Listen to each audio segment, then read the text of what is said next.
नमस्ते। आज हम कक्षा 12वीं के आरोह भाग 2 के काव्यखंड से उमाशंकर जोशी द्वारा रचित छोटा मेरा खेत पाठ को पढ़ेंगे। पाठ को पढ़ने से पहले हम इसके रचयिता उमाशंकर जोशी जी के जीवन परिचय के बारे में कुछ जानते हैं।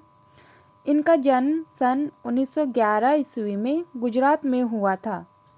उमाशंकर जोशी जी भारतीय स्वतंत्रता आंदोलन में सहभागी रहे हैं और ये गुजराती कविता के सशक्त कवि हैं।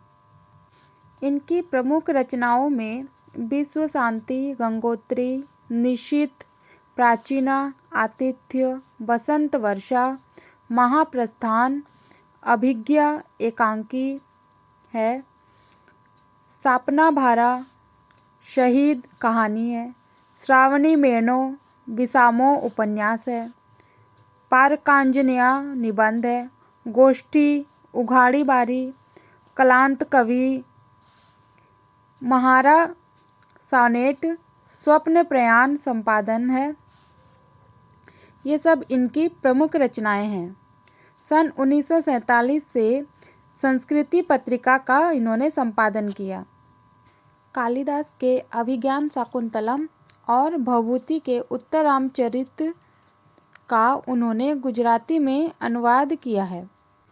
बतौर कवि उमाशंकर जी ने गुजराती कविता को जो है प्रकृति से जोड़ा है। कविता के साथ साथ साहित्य की दूसरी विधाओं में भी उनका योगदान बहुमूल्य है, खासकर साहित्य की आलोचना में।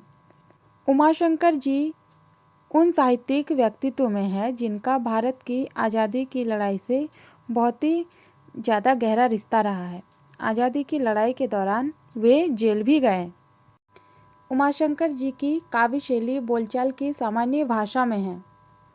अब हम कविता की ओर चलते हैं। यहाँ पर कवि कविता में कवि कर्म और कृषि में साम्य स्थापित करता है।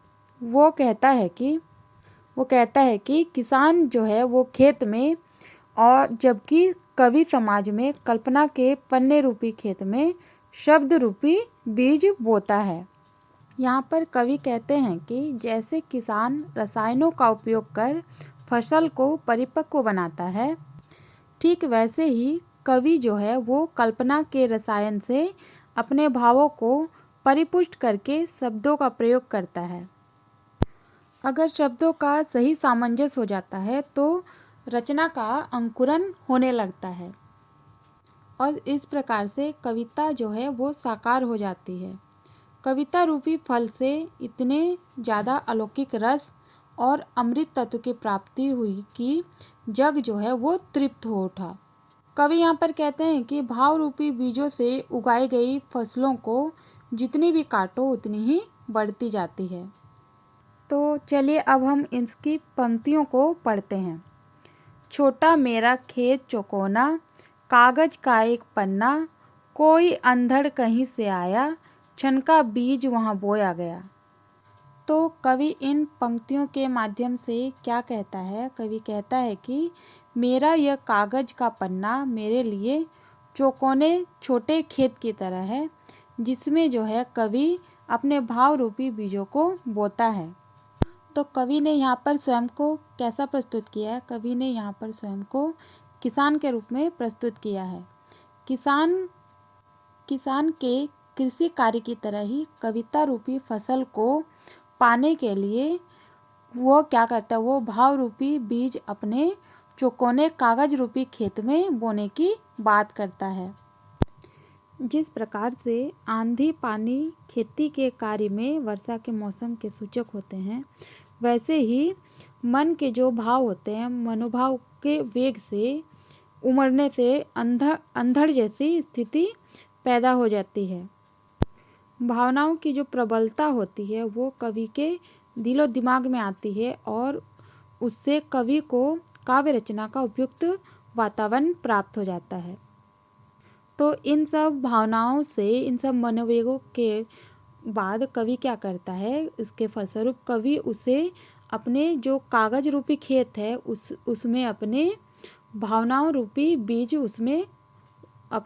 रूपी बीजों को बो देता है। अब हम आगे पढ़ते हैं। कल्पना के रसायनों को पी, बीज गल गया निशेष, शब्द के अंकुर फूटे, पल्लव पुष्पों से नमित हुआ विशेष। तो यहाँ इन पंक्तियों में कवि कल्पना रूपी रसायन के माध्यम से यह स्पष्ट करने का प्रयास किया है कि जिस प्रकार खेत में उगी फसल को विकसित करने के लिए, उसे बढ़ाने के लिए तरह तरह के रसायनों की आवश्यकता होती है, ठीक वैसे ही हर सुंदर और समृद्ध साहित्य की रचना के लिए जो है किसकी आवश्यकता होती है?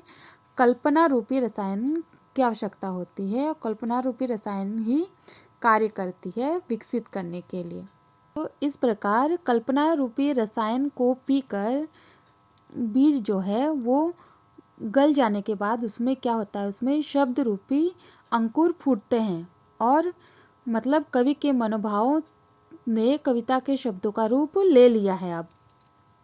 तो फिर क्या होता है? फिर इसमें कविता जब भाव रूपी पक्षों और फूलों से लद जाती है तब उसमें जो है एक विशेष झुकाव आ जाता है। तो ये झुकाव क्या होता है? ये विशेष झुकाव क्या है? ये विशेष झुकाव है समर्पण का प्रतीक। अब हम आगे पढ़ते हैं। झूमने लगे फल, रस अलौकिक, अमृत धाराएं फूटती, रोपाई क्षण की, कटाई अनंतता की, लुटते रहने से जरा भी नहीं कम होती, रस का अक्षय पात्र सदा का, छोटा मेरा खेत चौकोना। तो यहाँ इन पंक्तियों के माध्यम से कवि ने कविता को क्या बताया है? फल बताया है। फूलों के बाद पौधों में फल लगते हैं तो वे लोगों को क्या करते हैं? वे लोगों को परम संतुष्टि करते हैं।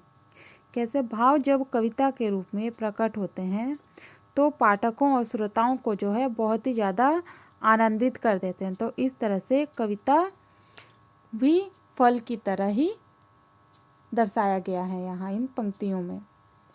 लुटते रहने से जरा भी कम नहीं होती, अर्थात यहाँ कवि कहते हैं कि जो काव्यानंद है, जो काव्य से जो आनंद की प्राप्ति होती है वो कभी भी कम नहीं होती। काव्य से जो आनंद की प्राप्ति होती है वो कभी भी कम नहीं होता है। काव्य रस को जितने लोग जितनी बार पीते हैं वो उतना ही अधिक बढ़ता जाता है। कविता से मिलने वाले इस रस का स्रोत जो है वो कभी भी सूखता नहीं है। रस की धारा हमेशा बहती है। काव्य के इस रस को जितना ही बांटा जाता है वो उतना ही बढ़ता जाता है और लोगों को क्या करता है? लोगों को बहुत ही ज़्यादा आनंदित करता रहता है। यह छोटा चौकोर खेत रस से भरा एक ऐसा बर्तन है जिसमें भरा रस कभी भी सूखता नहीं है, ऐसा कवि कहते हैं। यहाँ कवि कहते हैं कि काव्य जो है वो अनंत है। कविता का आनंद, उसकी सरसता कभी भी खत्म नहीं होती है। काव्य का जो प्रभाव है, उसका जो आनंद है वो स्थान और समय की सीमा को लांघ कर लोगों को क्या करती है? सुख प्रदान करती है।